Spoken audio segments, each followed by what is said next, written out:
I'm not gonna lose anything, so. Not losing any mobility. Ah. Oh, yeah. Oh, Scott. How you doing? Oh, it's always so better. Sit. Mm-hmm. Yeah. But I am ordering my new bike tomorrow. Oh, yeah, same thing. I'll probably start on it. Something to figure out what's covered, what's not. Yeah, did you send me an invoice? You got a completely closed? No, and I was. Maybe you would have been right So. Were they mailed it or were they ordered? Changes. I don't know, we're sent with everything to Scott, so. Water. Oh, maybe you got some That's this. 3:30 King Street Wednesday morning. Yeah, I just know. Okay. And then we got 330 King Street. that's when we need that water tank. Wednesday morning, Saturday. 330 King Street. Yeah, right on here. Yeah. And then we need a fire hose. They're still alive. Takes to shoot people. By 109 West. I've got to work the fire. Well, when a side by We're gonna have to do that. He needs a lot of, 1,600 pounds he of needs a lot of steel. water. It's, I got the worst. Well, that's great. Go flying? So I mean, My he place has was to like take 15 feet. Oh, my God, yeah. What was it pretty like? bad. 109 Jeez. But Fire. outside of sleeping with ice bags, I This is fire I think I'm healed that way. One of those bullshit moments. What's worse than that? I was scared. You don't know bad you're like No. water leaking. I got all the way. That's what we just did. Here. How's it? I can't get I made it to the hospital, I made it home, I made it to work. Or you know, they, all What do you find those? Walmart, you know, Yeah. when In the morning? when people walking or riding a bike, hit an ATV, the ATV doesn't suffer. No, I wouldn't think so. Things fast.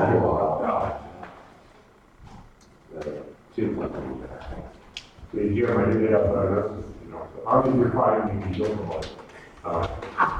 know what my good friend said? He said, wait, you're glad you can still host them. That's a good sign. It is, because Oh, yeah, exactly. 70 or 80-year-old people can survive. Oh, you. Then I go and see again.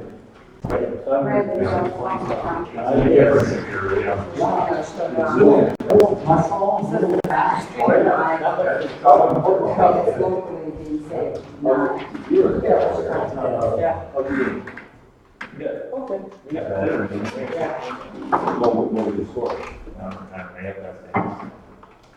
Dennis was on your team? Here it is. He carried it everywhere.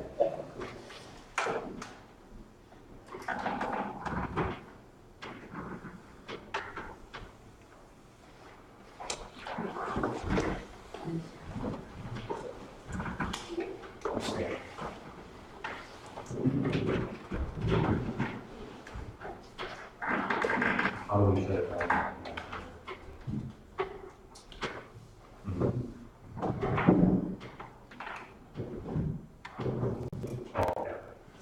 Okay.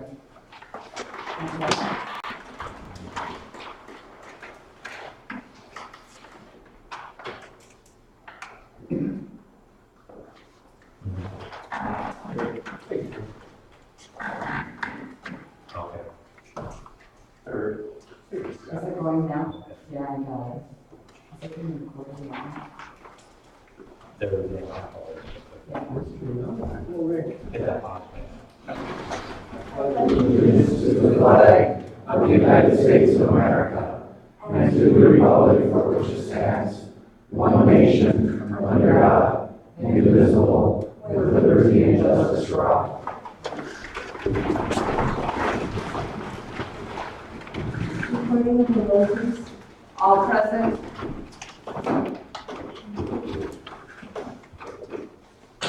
Item C, approval of the consent agenda. I'll make a motion to approve the consent agenda as presented.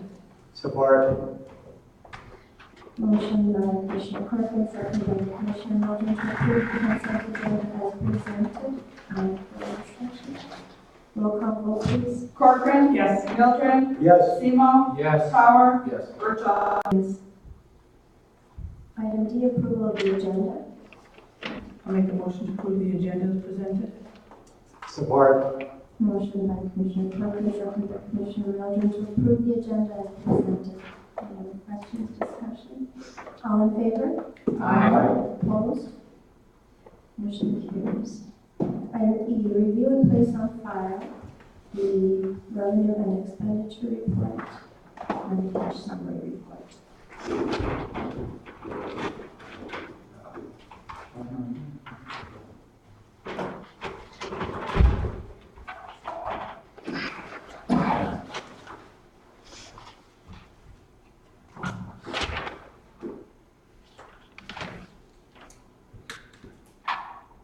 Most of them.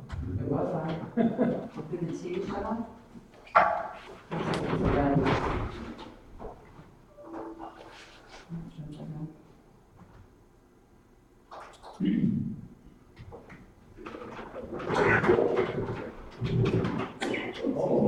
Uh-oh, spooks.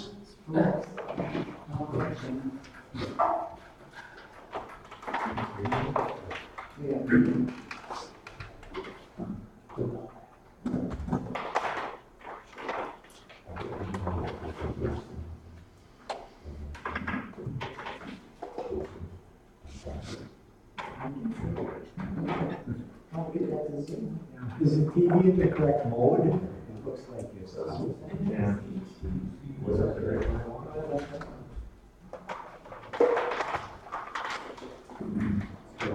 It was working, right? Yeah. Malfunction, I guess. Move on. Yes. Okay. So I'll just relay the numbers that I have in front of me. This we are able to pull up the revenue and expenditure report ourselves. But we'll just kind of go through each of the funds. So we are presenting on the financials for the month ending May 31st, 2017. We should be approximately 92% through both our revenue and expenditure budgets, the majority of our accounts. The general fund, we have a period fund balance of about 60,000. I mean, it's a healthy period fund balance. We do have some projects going on right now that are utilizing some general funds. We do have some fund balance. We have budgeted for that. We have taken in some additional revenues as well through the years of charter franchise fees that we had some budget amendments for. We had some insurance proceeds, some state pool distributions that we took in. So from a period fund balance standpoint, we have some extra revenues that we haven't spent necessarily. So we're in a positive period fund balance for the general fund. In the major street fund, we have a slight negative balance. And again, with the fund balance that was assigned for the 2016 local street paving project, where we were showing a negative for the majority of the year, this is actually a good thing. We had a very mild winter, so our expenditures in the major street fund were down significantly. They were down from last year. And that coupled with the Act 51 increase for us during the fiscal year has contributed to this, I guess less of a negative fund balance, a better period fund balance than we would initially be in. And so we should see some extra funds in our fund balance in both major and local streets at the end of the fiscal year because of that Act 51 allocation increase. I think the gas tax went into place mid-fiscal year for us. On the local street side, we have a negative $20,000 fund balance, and that's the local street usage of fund balance that we budgeted for this 2016 local street paving project. We initially had more dollars budgeted from the local street fund balance for that project. Because of where that fund balance was, we reassigned some general fund balance for that project. Again, not coming from general fund unassigned fund balance, but from additional revenues that were taken in during the year. Just to, from a budgetary standpoint, making sure that we're not over budgeting ourselves. The library fund is a negative fund balance of about $69,000. Again, the recurring theme, the alarms coming in after the end of the fiscal year, as well as the facade project that happened during the year. So we're hoping that will be closed out here pretty soon, and most of those grant revenues come in. It probably won't happen until after the end of the fiscal year, but it will still come in within the time to report that revenue in this fiscal year. So once that money comes in, it'll be allocated back to this fiscal year as far as the grant dollars are concerned.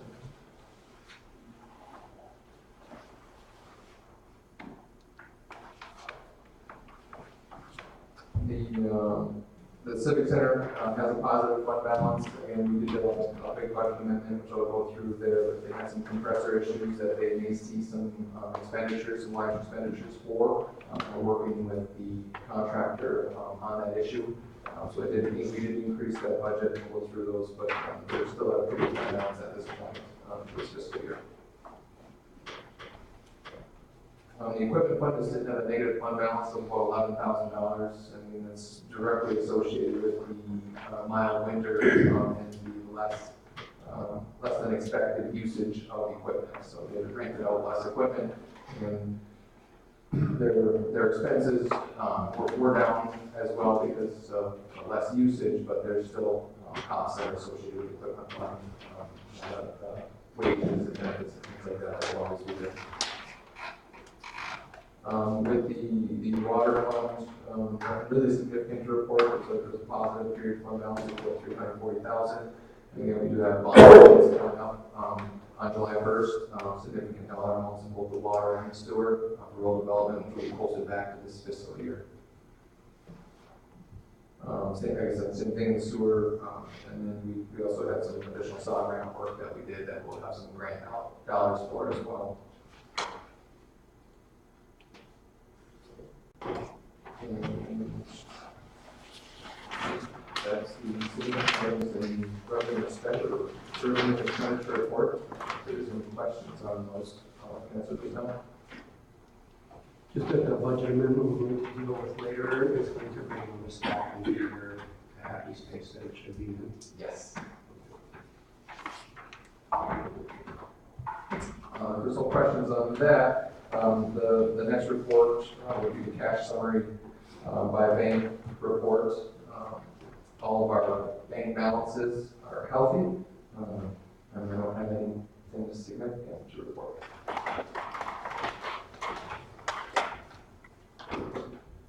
I'll make a motion to review and place on file a revenue and expenditure report and cash summary report. Second. A motion by Commissioner Corcoran, seconded by Commissioner Seymour to review and place on file the revenue and expenditure report and the cash summary report. Any other questions or discussion? Is this a roll call vote again? Sure. Roll call vote, please. Milburn. Yes. Seymour. Yes. Sauer. Yes. Corcoran. Yes. Bertha. Yes, thank you. And item F, the approval of the monthly check register report. Thank you. The check register for the month of May, we'll put in the agenda packet. I just want to make a note of one item that I should brought up, just to clarify, because we will be seeing additional checks late.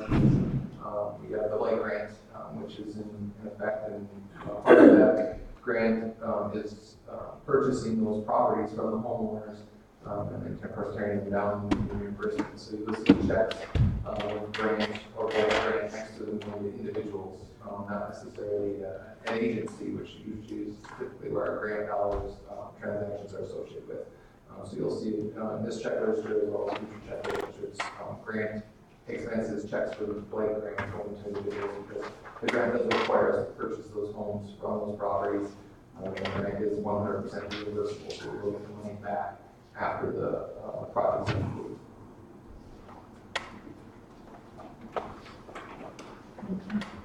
So that means that for this round of demolitions, the city, those are becoming city surplus property then? Not necessarily surplus property. So with the grant, one of the nuances is that the city doesn't actually purchase it, it's actually the county land bank. Because we're contracting with the land bank to basically administer these grant projects, the state wouldn't allow the city to be the recipient, the grant recipient, to have to do it with other entities that doesn't land bank. So the city, because we're contracting with the county, will pay the individuals for those properties, but when the deed is registered, it's registered in the name of the Clearwater County Land Bank. And so, we'll pay the contracts that are between the city and contractors, because we're administering the grant, we'll pay for those. And then we work with the county to submit reimbursement requests for the project demos. And once they're complete, the state will write a check to the county land bank, and then the insurance will cut a check back to the city for the full cost. And then it'll be in the county land bank's name for, it's a minimum period of 5 years, unless we have an adjacent home that wants to purchase the property, which in case then the county land bank will sell that property to adjacent homeowner. So a little bit quirky how it has to happen, but that's how it works. So is there, maybe this is more for Scott, is there a mechanism where the county land bank will help us get that land back into private ownership? Well, we've actually been taking our community development office, once that demolitions occurred, they actually made contact with the adjacent property owners to let them know it's available. And they've actually been very successful in getting property owners to take on that property, to add to their property. In some cases, the property's been split between the property owners. But we're doing that internally, taking those contacts. So I think with the 2016 project that we did, I think we tore down about 26 properties, and I believe maybe 8 to 10 of them are still in the county land bank's name, the rest have been sold to adjacent property owners. And we are responsible to keep the grass mowed. There are some dollars that flow down to us to help maintain those properties until such time as they're back into private ownership.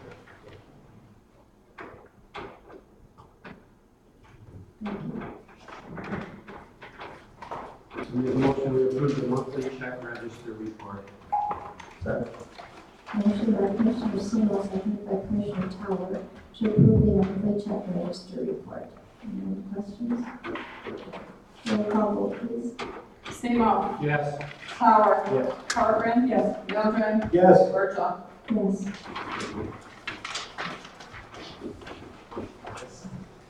Item G, citizens wishing to address the commission on items on the agenda.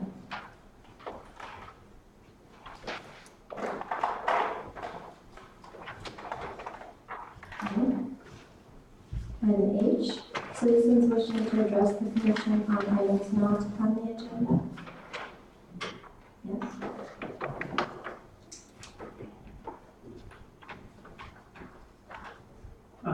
Alder Bostic, 1221 Leonard.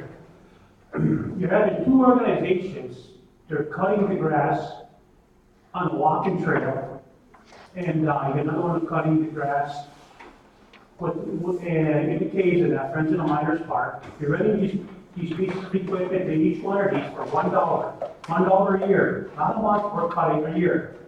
And on the lease, when you approved the lease, there was nothing on it for the amount of liability insurance on that lease. Nothing, and you approved it. That was totally wrong. You should have made sure there was liability insurance on that lease by these organizations. What happens if someone was to get hurt and there's no liability insurance? Then who's at fault? Us, the taxpayer in the city of Ironwood. And now, if they do have liability insurance, is it at least $500,000? Or else are they getting a rider for the city? And who's paying for that rider if they're getting this? If they are getting a rider for the city, is the city of Ironwood, which is the taxpayer, or these organizations paying for this rider?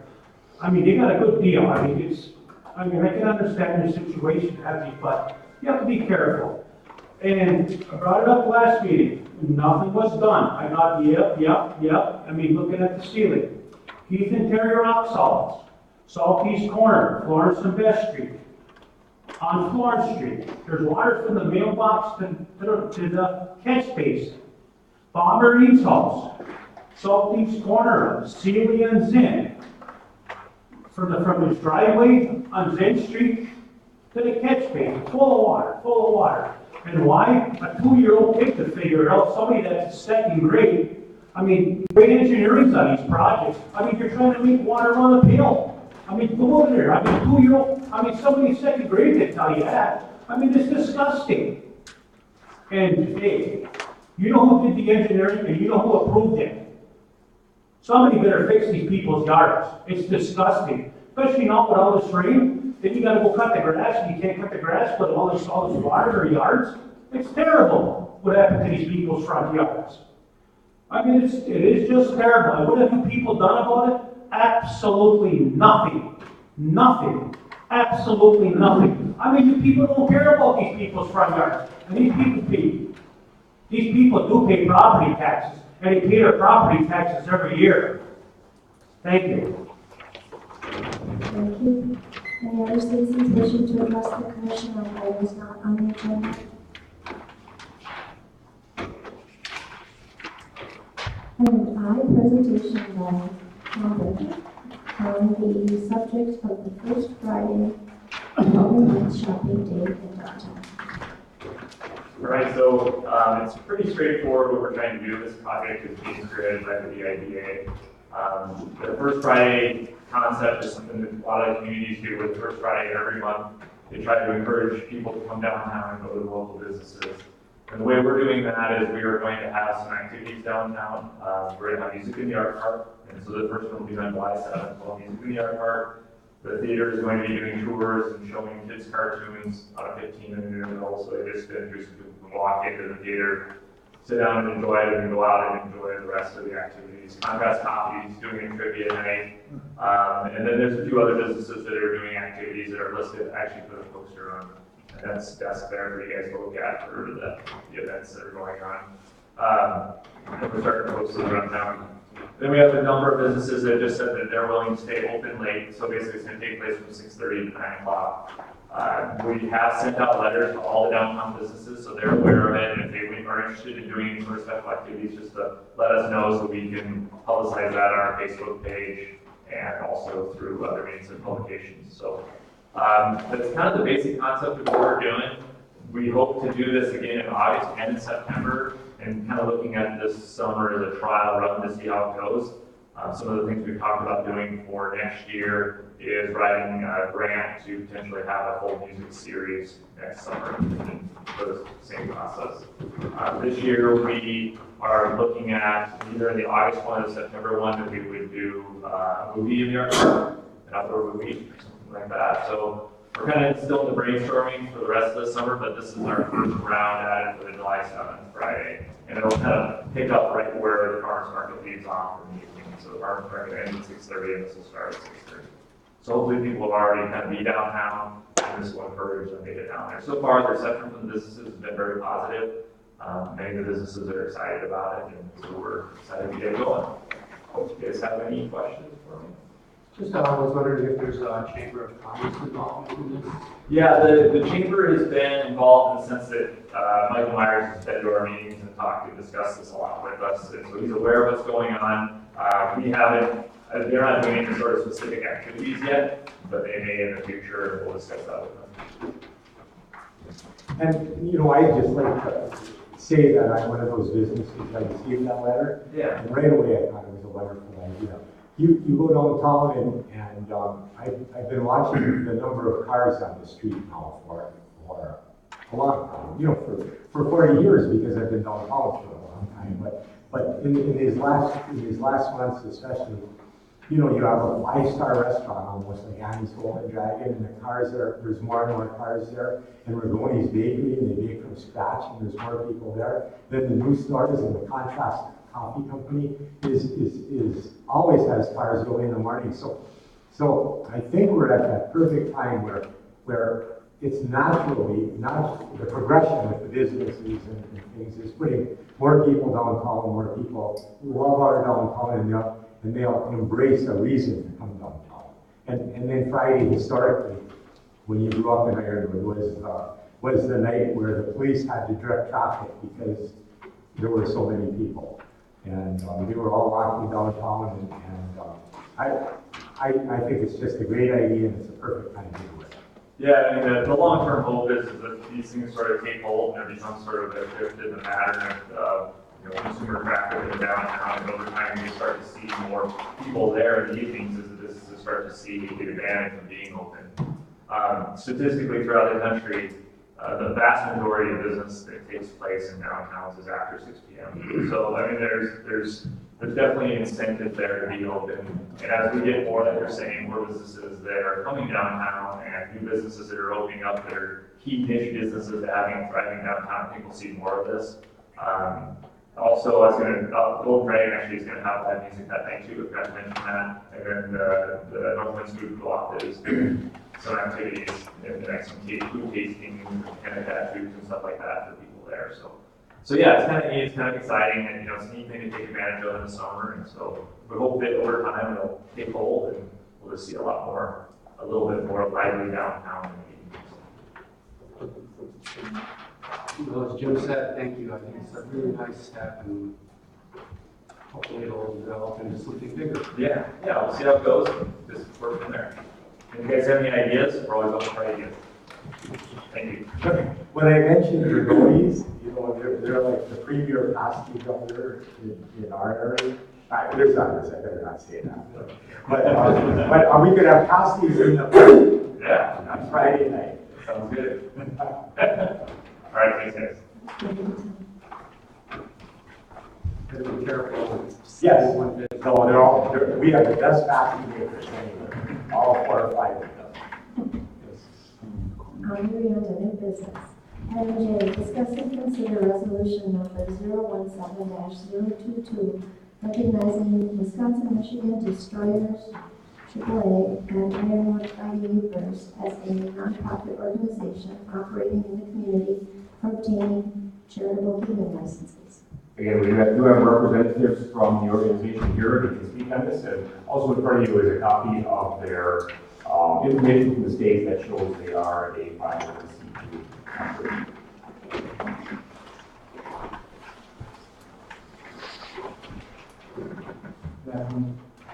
What we're trying to do here is we're trying to find ways to create more funds to help us run. It's becoming exceedingly difficult to just do it on a player's tuition. Due to the extreme expansion in junior hockey, we are not in a prime location, for those that probably can't figure out. We're in the middle of a bunch of different colleges, but the problem that we face is, for instance, a new team that was just bought 2 weeks ago in Coon Rapids, Minnesota. The owner is Bruce Boudreau. He is the head coach of the Minnesota Wild, who joined our league. We are competing with these people and other leagues to get players here. Players pay fees to be a part of it. If we have some type of fundraising, we can lower the fees and make it more advantageous for them to come to Ironwood. We've had pretty much this minimal complaint about staying here. Last year we had a successful season, and we jumped 2 leagues. We are on the world stage for Tier 3 hockey with the United States Premier Hockey League. We're just hoping that we can get it recognized with our 501c3, with our IRS, and then we can go on with gaining license and doing anything that we can do to create more funds to help make it easier for us to exist. Thank you. I'm sorry, I didn't catch who you were. Scott Keller. Okay. You're the coach? I own the You own it. I also coach, Mr. Penrose coaches Scott Sturgeon from Park Falls, and Dave Wilder for that. I'll make a motion, we approve the resolution as described in item J. Support. Motion by Commissioner Sewell, second by Commissioner Corcoran, to approve the resolution as described in the item J. Questions? I just have a question. I didn't notice it indicates that you are a 501c3. Yes. I don't understand how a person can own a business. Well, I'm a founder. We're the founders. We're the founders now. We were owners until we got our 501c3 designation, Okay. which happened a year and a half ago was our final designation. So we're technically founders, but we're the ones who started the paper process. Just wanted that clear. President, Vice President. Thank you. Any other questions? Roll call vote, please. Tower, Yes. Corcoran. Just glad that you guys are here and hope you continue to grow. That's a yes. Yes. Seymour. Yes. Bergeron. Yes.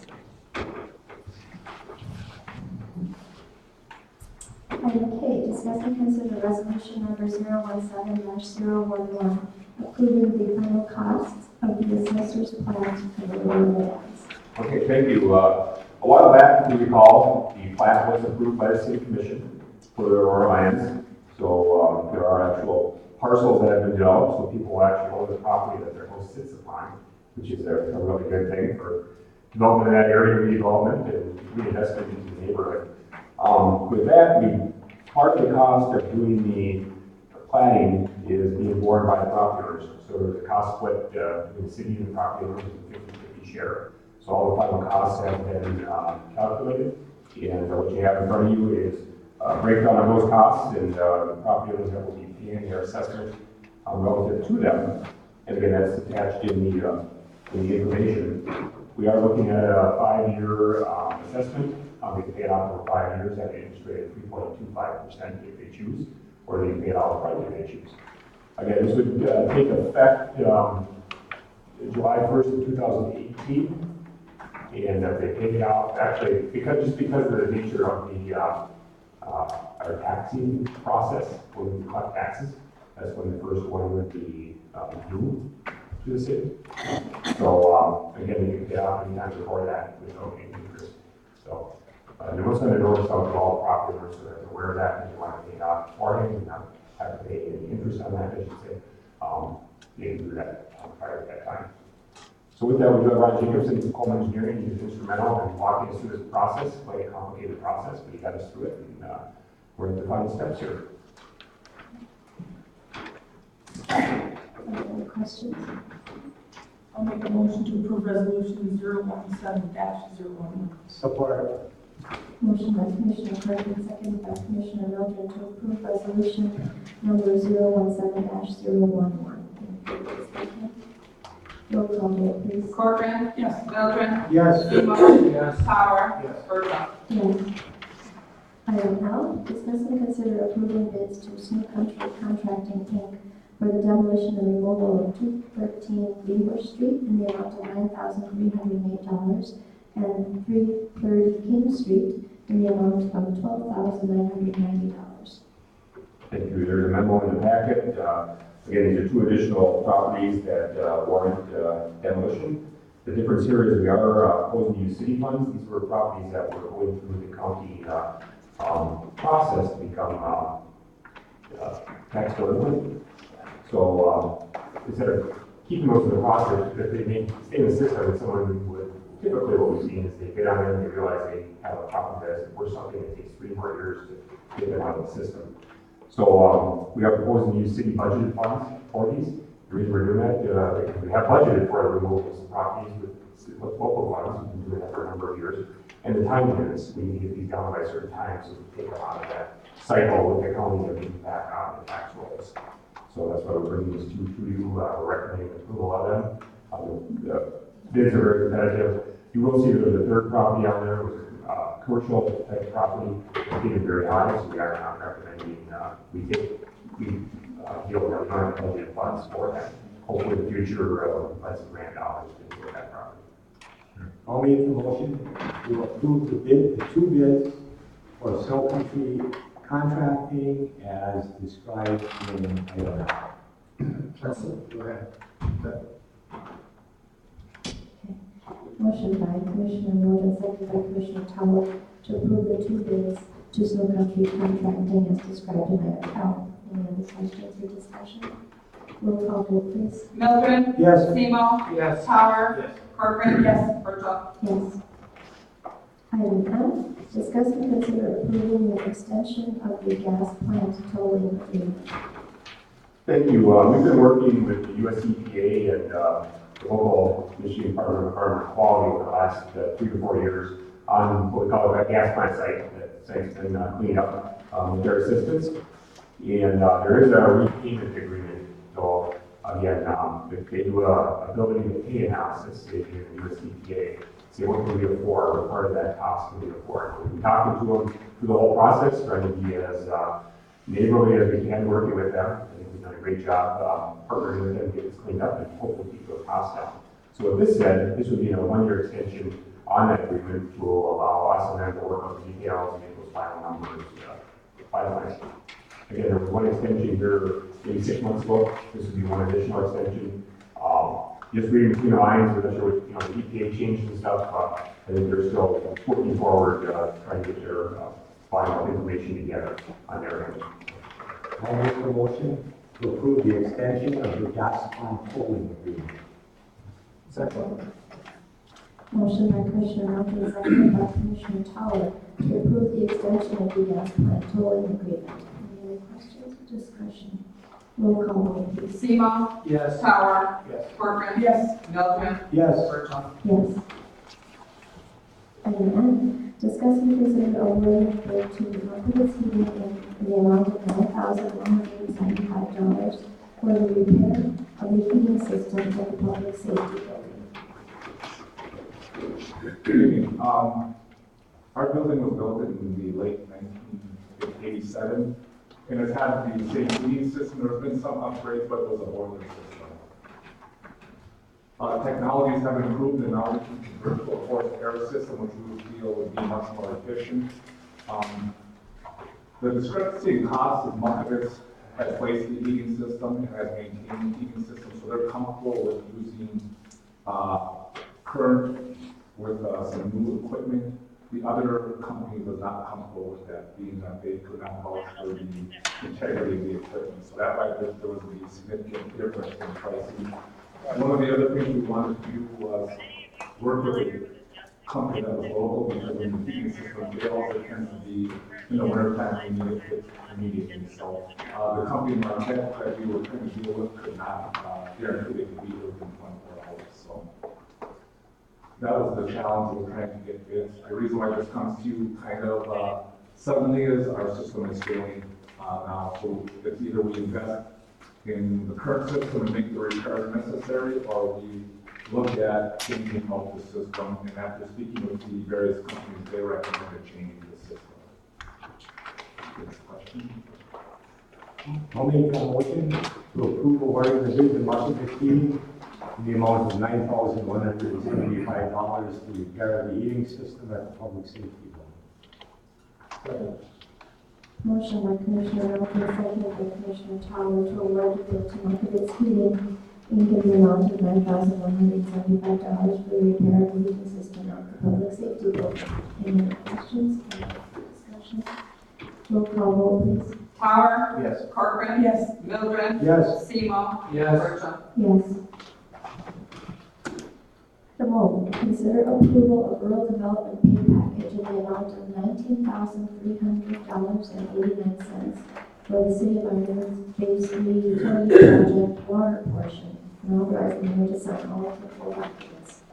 Thank you. The next two items are relative to phase 3, and essentially final contractor payments for the work that's been completed. We do have, just be aware, we do have a little bit of remaining work done. It's not to do with our contractor, Ritzel Construction is the primary contractor. State Commission a while back has awarded a bid, a contract with another company. There's a little section of sewer main that needs to be lined yet up on Poplar Street. So again, that's still outstanding. We'll get done this summer.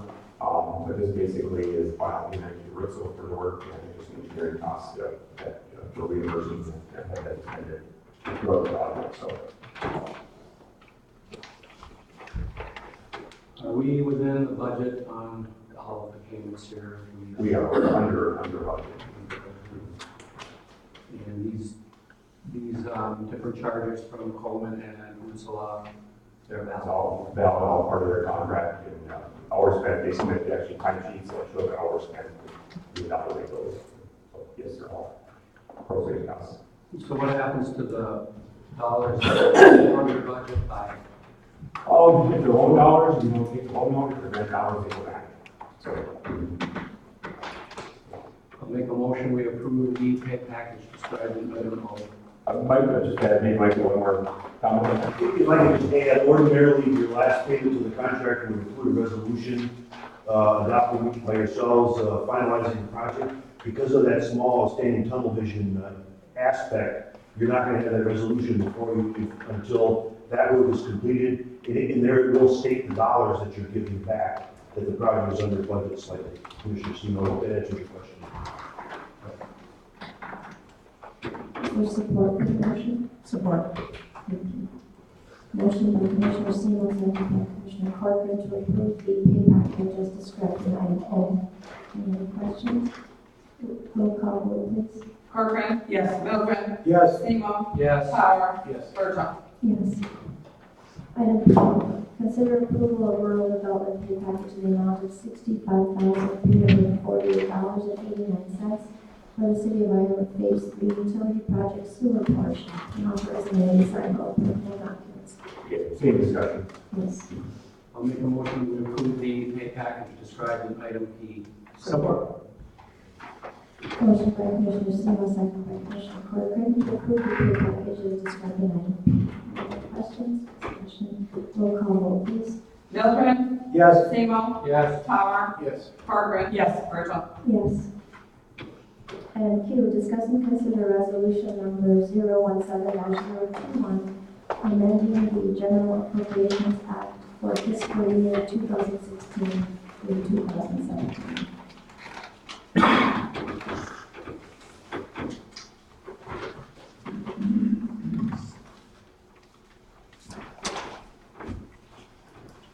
Thank you.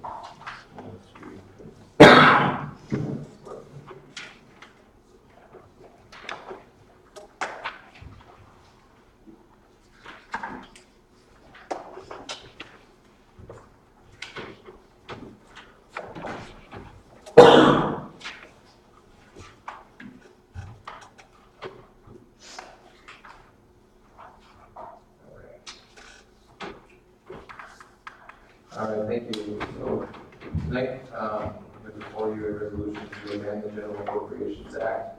So in accordance with state law, of course, we cannot overexpend our budgets in our business entities, the general fund, which are local streets.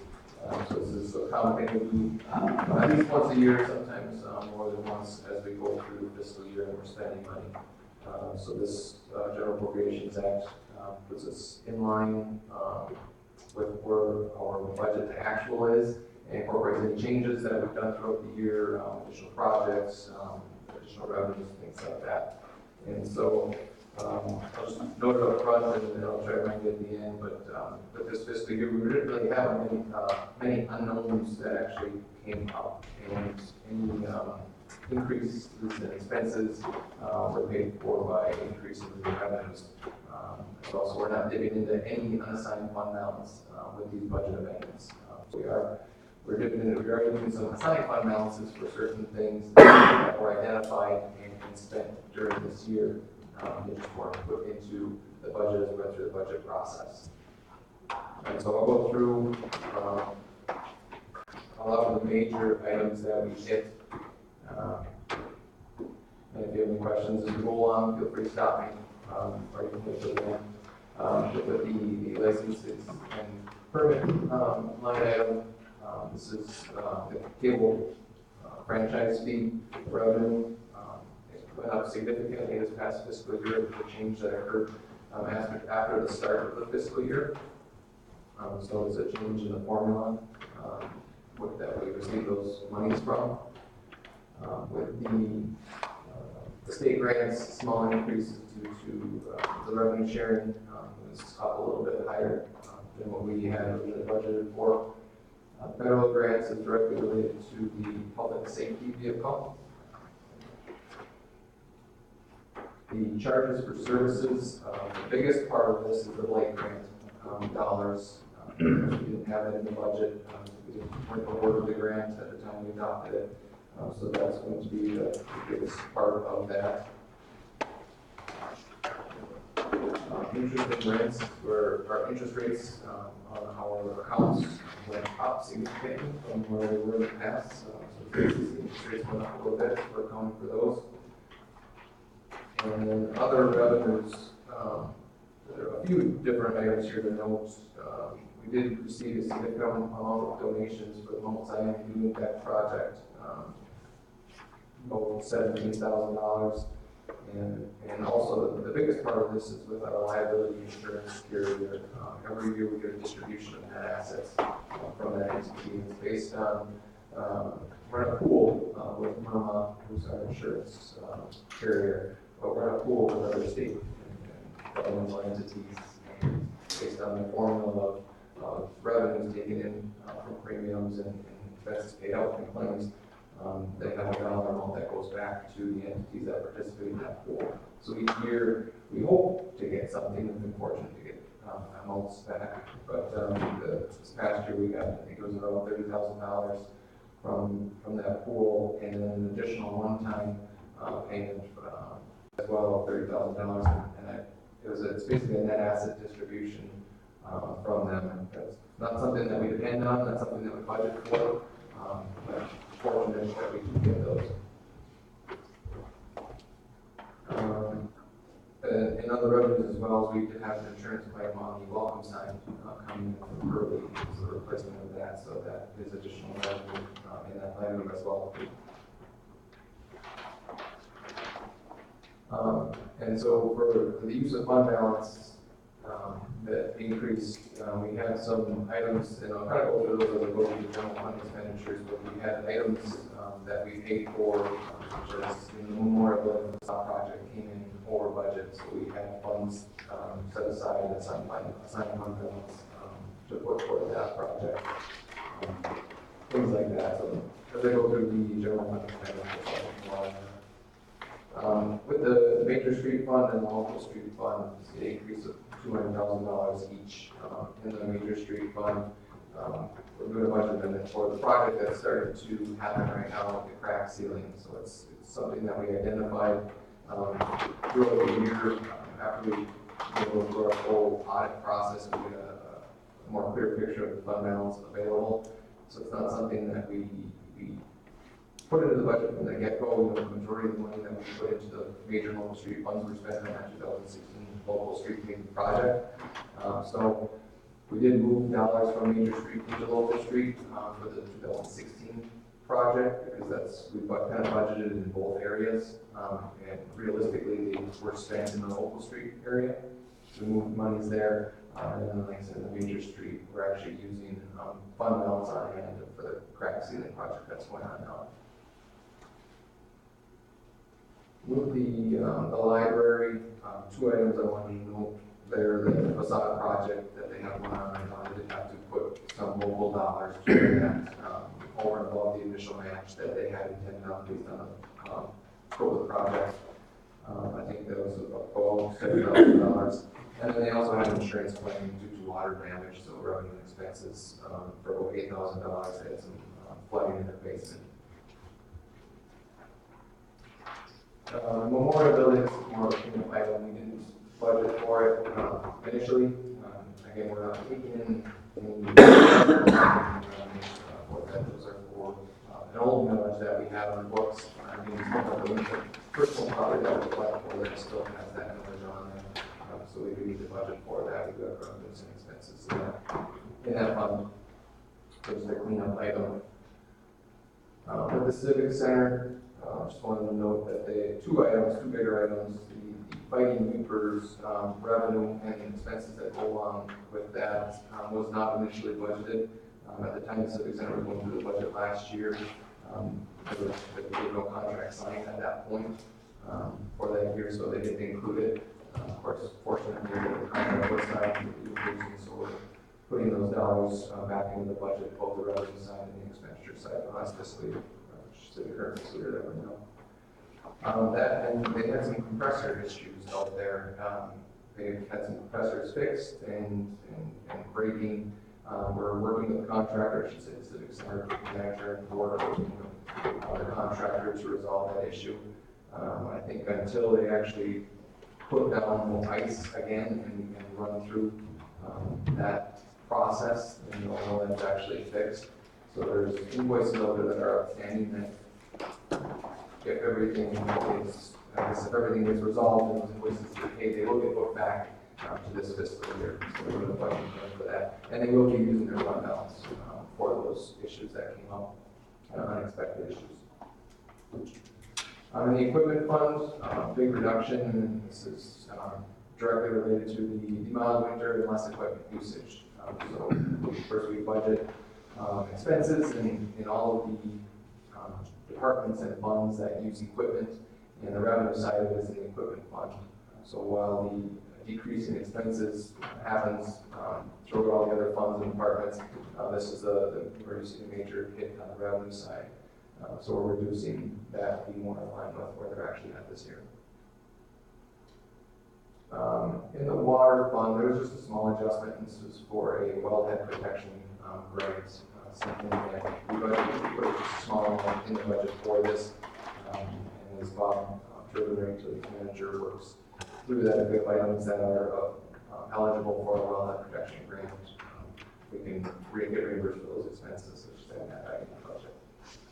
And then on the sewer side of it, we had some SAW grant activity that we didn't initially budget for, at least to the extent that we thought we were going to have this year.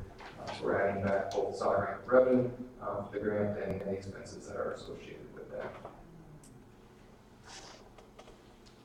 In the cemetery fund increase, we're doing a budget amendment for 2 additional mowings. We've done 1 over and above what we budgeted for, 5 mowings. We've done 6 so far, and we're going to be doing 1, I believe, this week. So we're adding 2 mowings into the budget, as well as there was the mausoleum roof that came in over budget that we're using fund balance to pay for, and additional staff time and equipment usage out there with our staff that's out there. We did have our cemetery sexton retired back, so we had a new sexton this past year, as well as somebody trained in recruiting, so more staff time out of the cemetery.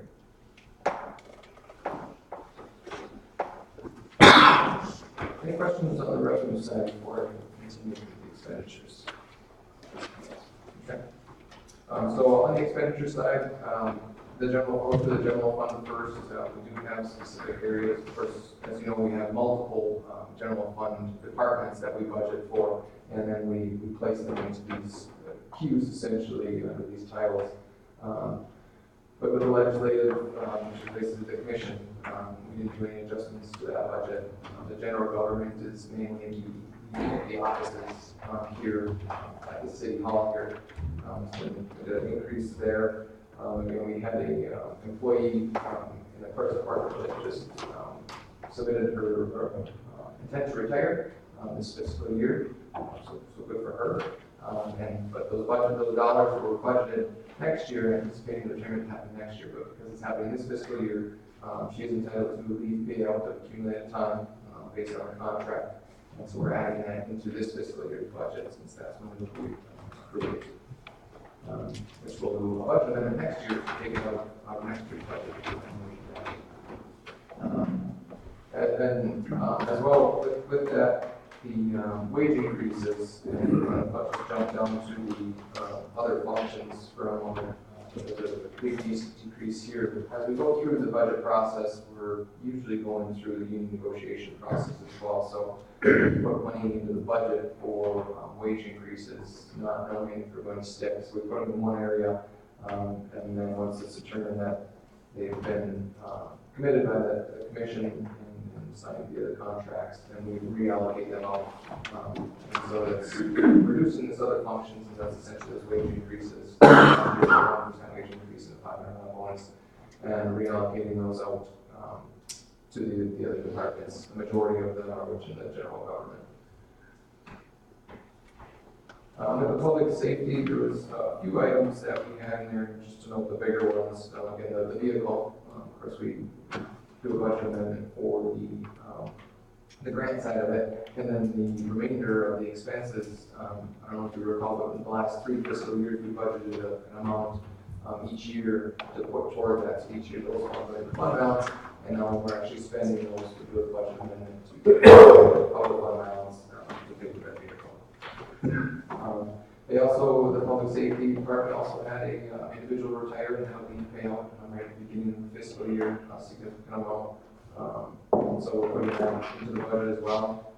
We do have funds that we do set aside, assign fund balance each year for leave payouts for people who are eligible, so that's coming from fund balance.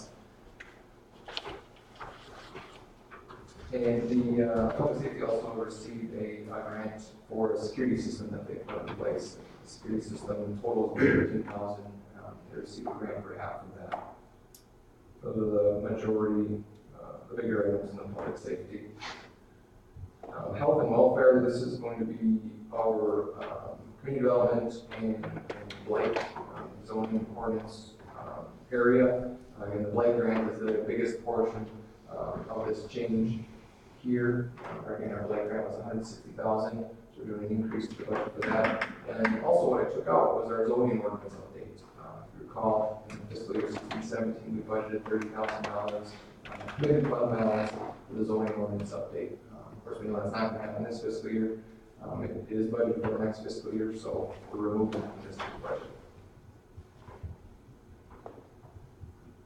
In the recreation and culture area, this is going to be majority of this is the multi-viewing deck. We had the donation side came in, the expenditure side is here, so we're adding that there. And then the capital outlay items. Again, so we have our public safety vehicle.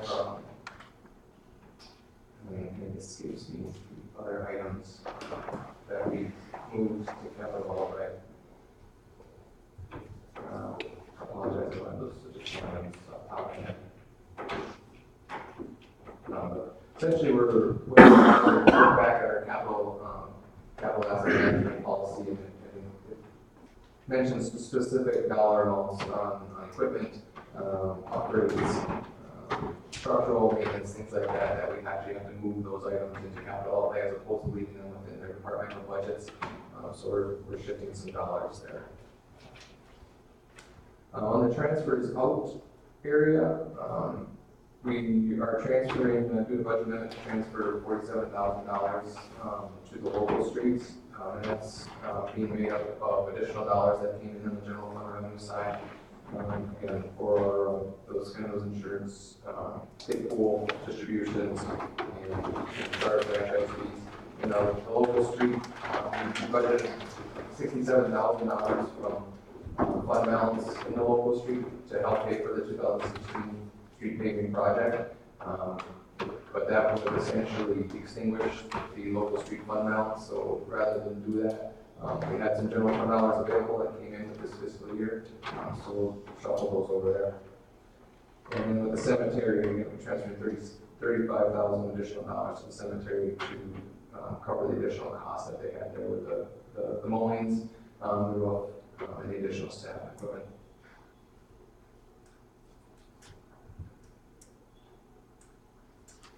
Any questions? Just that, just was like a thought here that, you couldn't remember what about capital outlay had changed. It'd be good if we did have some information. Yeah. Finish the picture. Yeah, I thought I wrote that down. So there's 2 additional items in there. Might be good this game. I apologize.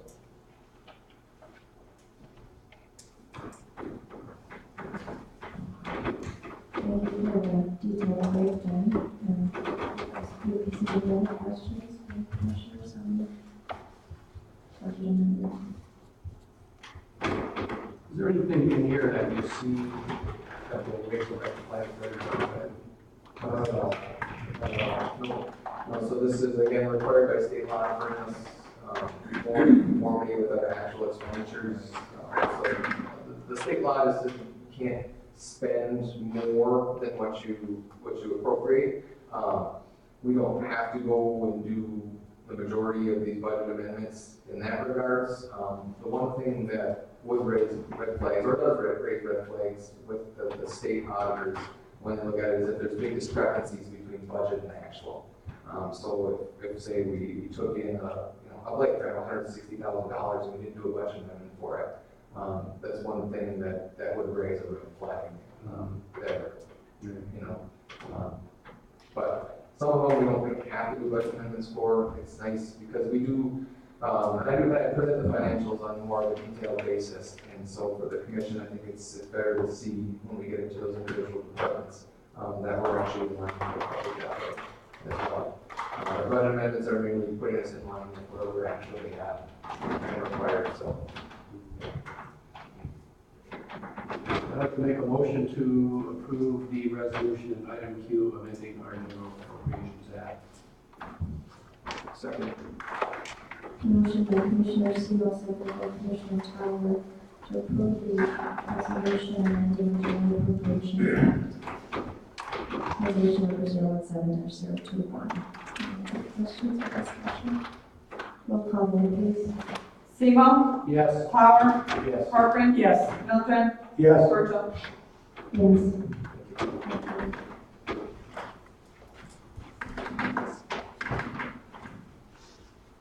Item R, mayor's appointments. I would recommend that we reappoint Marion True to his expired term on the Parks and Recreation Committee. And give Nova Stone as well to the DIDA committee for the reappointments. And then appointing Eleanor Burlock to the unexpired term of Bruce Morris on the DIDA, Downtown Area Development Authority board as well, committee as well. I'll make the motion to approve the mayor's appointments as she presented them. Support. Motion by Commissioner Seymour, seconded by Commissioner Mildred to approve the mayor's appointments as presented. Any questions or discussion? All in favor? Aye. Opposed? Carried. Item S, the manager's report. All right, thank you. Just a few items to touch on. Well, we'll kind of look at July 4th as the start and downward side of our summer season. Well, let's put it that way, there's a lot going on. Going through that, we are getting close to the 4th of July, and there's just a lot of things going on in the community. And again, just to highlight a few of those, I tried to put them in a list here. So people say there's nothing to do, before the list, and there's, just a lot of things that are happening. To highlight some of the things that are going on, so people can partake in. Again, we have a community bicycle ride every Wednesday. I remind people of that. And a community mountain bike ride every Tuesday. Depot Park, they have a meet up and greet up every noon at Depot Park. It's for kids and adults. They serve meals over there, and they've got really nice attendance during the week of that. I think it's Monday through Thursday. So again, nice to see all that activity down there. We have the farmers market coming up here in Ironwood, and also the farmers market in the airport park. So there's a couple of farmers market opportunities, and also one over in Hurley. I wasn't sure the daytime had it. These three different farmers markets, they do work together to try to not be in the same day. So again, things there. The first Fridays that do activity that Tom had talked about is underway. Fireworks are supposed to come with the 4th of fireworks. And again, I understand Wakefield, Ramsey, Bessemer, and Hurley all have different fireworks events. Festival Arden coming up, just a reminder of that. Keep it on your calendar about fun activities there. Across the border with Pablo and Ernie, Oliva County Fair coming up later in the summer. A lot of activities at the county library. Look at the list of activities for the kids. It's really robust, and it's nice to see that. And again, we have that downtown theater, Iowa Theater, and the downtown arts place. Again, they all have different activities for the community members. And then again, we also have going on right now with Art in the Park, the Myers Park. So another something to go and partake in. And that's just a brief list. Again, nice to see all the activities going on in the area here for our community and our people that either come in or live in the community. A few things, touch base on a few of the projects. Our Phase 4 project, that's our big water and sewer project that's moving forward. Again, going through a lot of paperwork process right now behind the scenes. That has come together, the paperwork has been finalized. We were able to set a loan closing. That's the next big step with USD and rural development, and that is July 11th. Loan closing, so there's a whole group of us that'll travel over to Gladstone and close in the final documents, and that's kind of the key date that the contractor really can't do much until after that. So kind of give you a ballpark of where that's at. Prior to that closing date, we are going to have a pre-construction meeting with the contractor for the standard process. We help the utilities, staff, city staff, consultants, the contractor together just to walk through the whole project with them and how that's going to play out. And then we will have a public informational meeting. So at a pre-construction meeting, we'll take a date for a public informational meeting where we invite the public in, the neighborhood, and anybody in the public that has questions or wants to know more detail about the project. So those are all in the works over the next few weeks. Partner asphalt sealers did pavement striping, so they've been in and out of town. So you saw a new pavement striping going down over the last week or two. Angelo Lupino has finished up their local, we have a small local street paving project that the commission approved recently. They jumped right on that. Got those 3 areas completed, as well as they're doing some street patches for us around town, where we have utility digs and had to repair the street surface. Our blight remediation projects, I'll call them, with our blight grant. And so there's actually 3 different contracts underway. You have the one that's underway, there's 6 properties that the commission to safe room come down, residential structures. There's 3 of those that have come down. 3 more that will come down over the next 2 weeks, Dennis. So those are in the works. You just approved 2 more tonight. So that's the second contract that we'll be working on. And Dennis and the others are working on a 3rd contract of about 8 properties. That'll work for bid here shortly, and then come down over the next summer and the fall. And again, we've extended that completion date to get those houses down because our contractors in the area are so busy, we have to make sure they have time to get all the work done.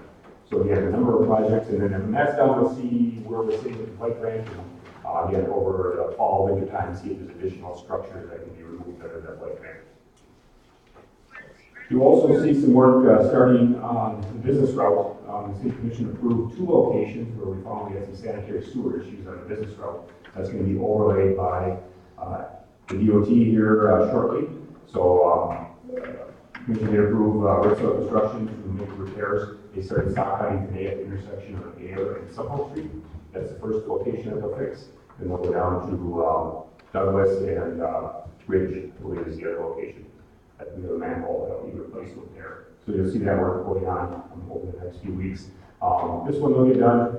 We want to keep the roads back open over the 4th of July, or probably after the 4th to see them jump on the other location.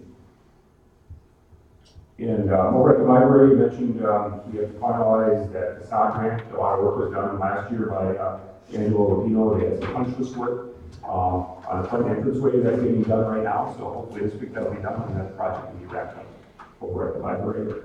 And I think it was mentioned that cemetery grass mowing is going to take place this week, as well as a lot of other mowing, just to spruce up the community. And, we have a lot of good weekend for our whole area, with a lot of people coming in, so it's nice to put our best foot forward for that. And that's the end of the report.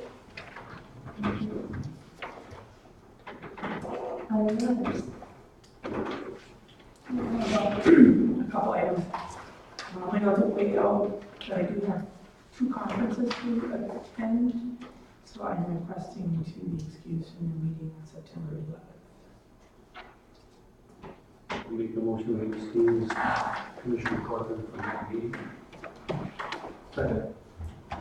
Motion by Commissioner Simmons, seconded by Commissioner Howard to excuse Commissioner Corcoran from the September 11th meeting.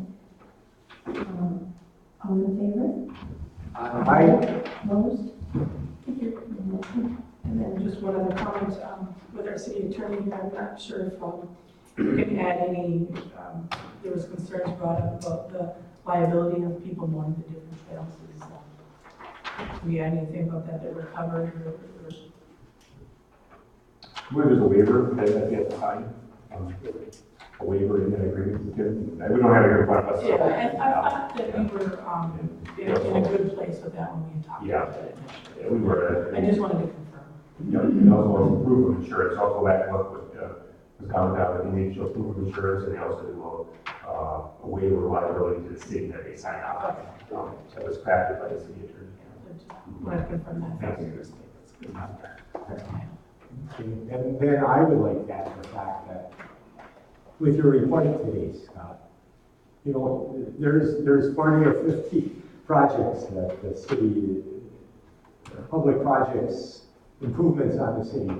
And just to tell you all, you know, this is pretty typical of the last 5 years or 6 years. So we're stacking improvement on improvement. And it's just amazing to me. So all of these things are taking place this year, and then you take a walk downtown and you look at the city parking lots, for example, and the trees are growing, and this downtown, the flower baskets are beautiful, the trees are growing bigger on our downtown. So we went from a fairly bare, not so inviting downtown to a beautiful downtown. And then with our Depot Park and our Ironville Trail, the number of people that use the trail every day on nice days is a couple hundred people easily. Sometimes we can count more than that. The Depot Park, as beautiful as it is, has always attracted people. But this year, again, this summer, we have Mary Hampson Cruz, and the Ironwood area schools, and the lunches. And so if you take a ride by there on Tuesday, Wednesday, Thursday, there are 150 to 300 children playing in that park and eating lunch.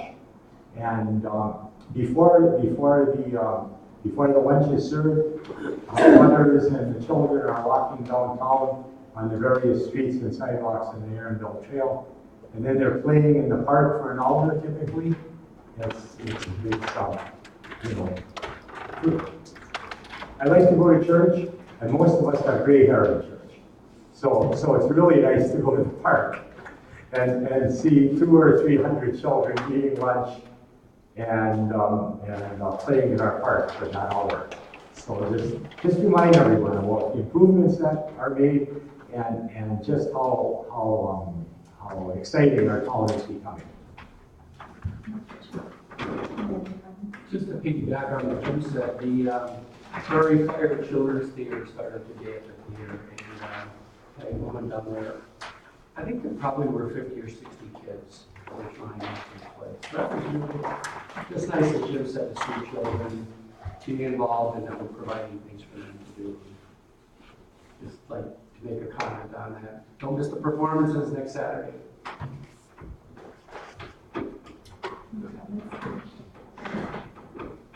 I certainly echo everybody's opinions about our great little community and us to travel a little bit and to various parts. And I have to say, Ironwood is my home. I'm proud to live in Ironwood, and I think it's a great little community.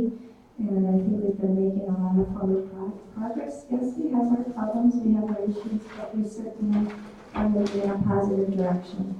And I think a lot of that work, the blueprint plan work done way back when for our downtown, our wonderful comp plan that was done. We're working towards this updated zoning ordinance and all the wonderful, and fabulous volunteer groups. We have some back here, they've been working so hard with the Fire University and the Civic Center, and just there's so many pieces that go towards making the community great. And everybody here is part of that, and everybody in our community is part of that, and it takes a whole community effort, and I see that. So I'm really proud of our little town. I think we have a great community. And last night I had to speak to a gentleman who commended our city on all the great work on the light grant and the progress in. I mean, it's a slow process of moving an infrastructure that's so big, and but people are noticing that and commending for applying for those grants, and encourage you to continue doing that good work. Any other questions? Is there a motion to adjourn? Make that motion. For support? Support. Motion by Commissioner Stevens, second by Commissioner Perkins to adjourn. and 6:32. All in favor? Aye. Manager? Yeah, no, I. Thank